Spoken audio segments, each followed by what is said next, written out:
That afternoon, the routine was flawless. Picture this.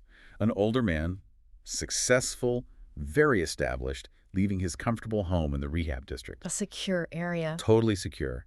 And he's carrying, the usual tools of his life, a high-end phone, keys to a newer car, and, as it turns out, a good amount of cash. And he's not heading into danger, or so he thinks. He's driving out to run an errand. A simple errand, getting his car fixed. He's on his way to meet someone familiar, someone he'd mentored for years. Okay. What he didn't realize was that the relationship he trusted most had just drawn the blueprint for his final moments. And that is the absolute core tragedy of this case. This wasn't some random act, a collision with the unpredictable world out there. This was an ambush. Mhm. And it was meticulously engineered from inside that tight circle of absolute trust.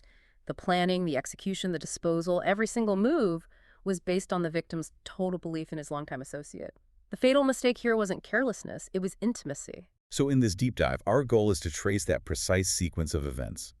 We need to understand not just what happened, but how a relationship built on loyalty was, well, weaponized, and how investigators managed to peel back all these layers of deceit. To get to that chilling truth underneath. Let's start right there, at the foundation. The relationship between the victim, we'll call him the patron, and the main perpetrator, the mechanic. The information we have suggests this bond went way beyond just professional service. Oh, much further. The patron had actively supported him, mentored him. Some sources even say he'd essentially raised the mechanic over the years. Wow. So that creates this deep sense of obligation, but it gives the mechanic a profound depth of knowledge. Exactly. And what's fascinating and so dark about that level of obligation is how it can just rot into resentment or entitlement. The patron saw a loyal protege. The mechanic, though, he saw an open book. He knew everything. Everything. The patron's schedule, his financial habits, the value of that new car, the fact he'd likely have cash on him. I mean, this level of access just eliminated every hurdle a stranger would face. And we have to talk about the geography for a second because the journey itself just underlines the patron's complete comfort level. He drove from the safety of rehab out towards areas like Heliopolis and El Marg. That's no quick trip. Not at all. That journey represents a deep investment of trust. He's traveling a pretty significant social and physical distance to meet someone he believed was, well, utterly dependable. It speaks to how low he perceived the risk to be. The mechanic didn't need a disguise or some random opportunity. He had guaranteed access. And this leads us right to the crime's orchestration. The pretext was key. The car needed work. The car needed work, but the mechanic suggests they can't just do the repairs at the workshop. He claims they need to go and personally acquire some specific necessary parts. And that's the lure. It's all about logistics and money. Right. And he deliberately inflates the cost of these supposed parts. He specifies a large amount of cash will be needed. This makes sure the patron shows up with plenty of liquid funds, the main target. So once the bait is set, the location is chosen.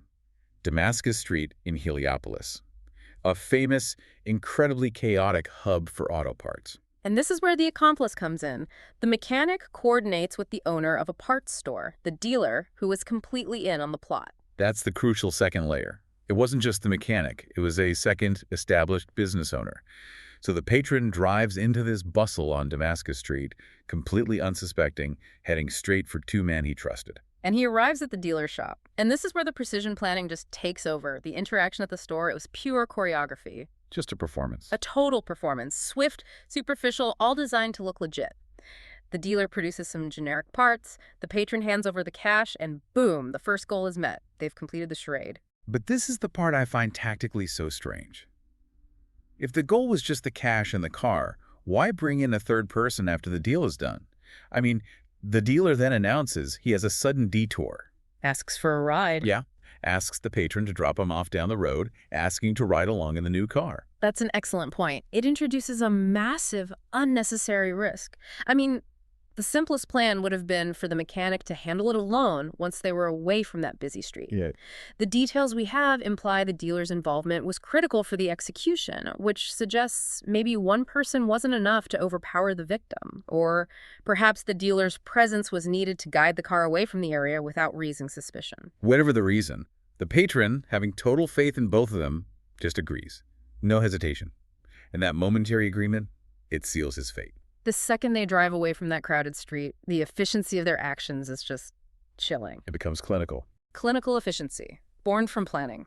Once the killing was done, they immediately prioritized disposal and concealment. They drove the body a significant distance, way out past Elmar, dumping it in a remote, quiet area. Far from everything. Far from the patron's home, far from the crime scene. Exactly. That distance bought them crucial time. The mechanic then drove that valuable new car back to his own area. The plan was to hide it, strip it down, and sell the parts piecemeal. It's a common tactic for untraceable profit. So now the clock starts ticking. Not with the discovery of a body, but with this growing sense of dread back at the patron's home. The family gets alarmed when he doesn't return that night. Initial calls just go unanswered. But the family gives investigators the absolute pivot point of the case, and this just shows you the importance of even mundane communication.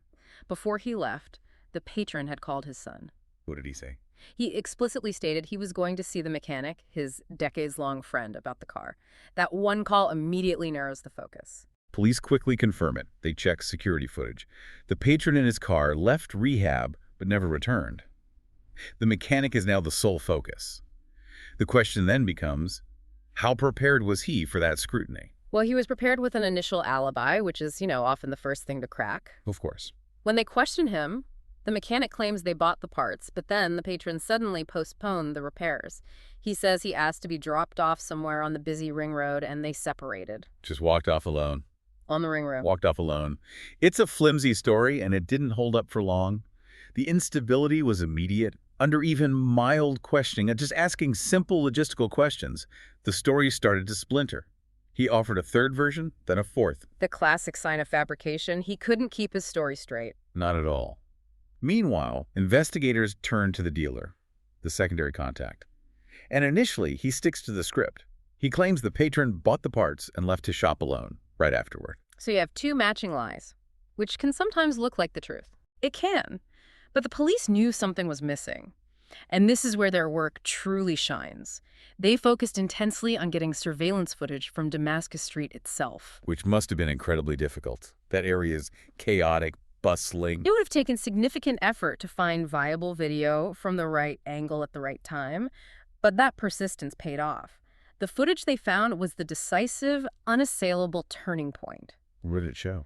The cameras clearly showed the dealer not just waving goodbye, but getting into the patron's car right alongside the mechanic. Oh, wow. It contradicted every single version of their alibis.